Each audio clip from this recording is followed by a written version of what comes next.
os pobres eram vistos como elementos de desordem urbana nas décadas de 50 e 60. Houve tentativa de remoção dos cortiços e depois das favelas. A afirmação é da professora e pesquisadora da Fiocruz, Gisele Sanglar, que participou da aula inaugural do Departamento de Ciências de Serviço Social da PUC-Rio. Professora, essa visão persiste nos dias de hoje? Quando a gente fala que no século XIX havia o pobre passou a ser encarado como um problema, é porque na desordem era briga, falar alto. Nesse sentido, sim. Mas no século XIX, além disso, tinha a questão da doença, que eles eram vistos também como portadores de doença pelo tipo de vida que eles levavam nos cortiços, a emergência da tuberculose, e de outras doenças transmissíveis, como difteria, enfim, que eram facilmente transmitidas naquele tipo de sociedade. Mas, de alguma forma, se pensar as reações que a gente teve nos movimentos de 2013, a passagem pelo shopping, a invasão, ao mesmo tempo essa desordem não sumiu completamente. Mas, de alguma forma, a gente ainda coloca a pobreza como problema para o crime e para as desordens contemporâneas, drogas, enfim. E quais os principais problemas das favelas cariocas hoje na visão do serviço social? Bom, eu diria que, como historiadora, que a questão das favelas hoje volta ao tempo do nosso início da nossa conversa, 1850. Eles eram vistos como lugar de transmissão de doenças. Que tipo de doença? Doenças altamente transmissíveis pela aglomeração urbana, pelo fato de morarem muitas pessoas num cômodo pequeno, sem ventilação, sem aeração, sem insolação. Hoje as favelas têm esses mesmos problemas. Hoje a gente vê a volta da tuberculose como uma doença transmissível de alto contágio. Por quê?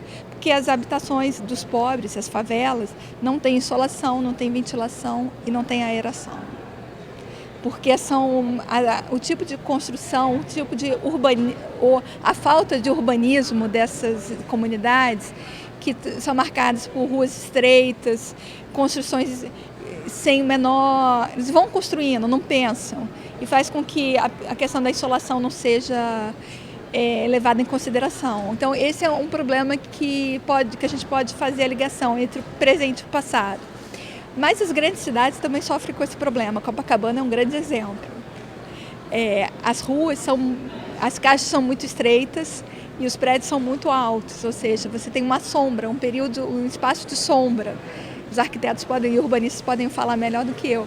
E isso é péssimo para a aeração e para a ventilação e para a circulação de ar. Ou seja, a vida moderna e o crescimento desenfreado das cidades, tanto faz bairros chiques como Copacabana, ou bairros, comunidades populares, vão sofrer do mesmo problema, porque da vida urbana e dessa urbanização desenfreada e a falta de controle dos poderes públicos. E como que o governo deve encarar esses desafios que a senhora citou? A tentativa de urbanização dessas comunidades é um ponto importante, que já foi tentado várias vezes, mas você tem a necessidade de remoção de casas, então você tem vários impactos que hoje em dia, nesse tipo de sistema eleitoral que nós vivemos, não vai ser interessante para o governante. Ora, na década de 1960, você falava em remoção de comunidades. Hoje, falar disso é altamente impopular.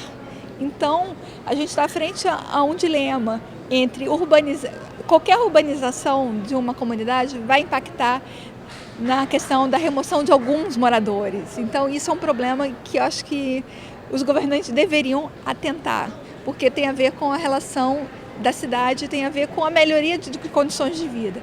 Só que hoje a gente não vê isso. Então, é um dilema que eu deixo para eles resolverem. Muito obrigada, professora. Caroline Brison, para o canal da TV PUC-Rio no YouTube.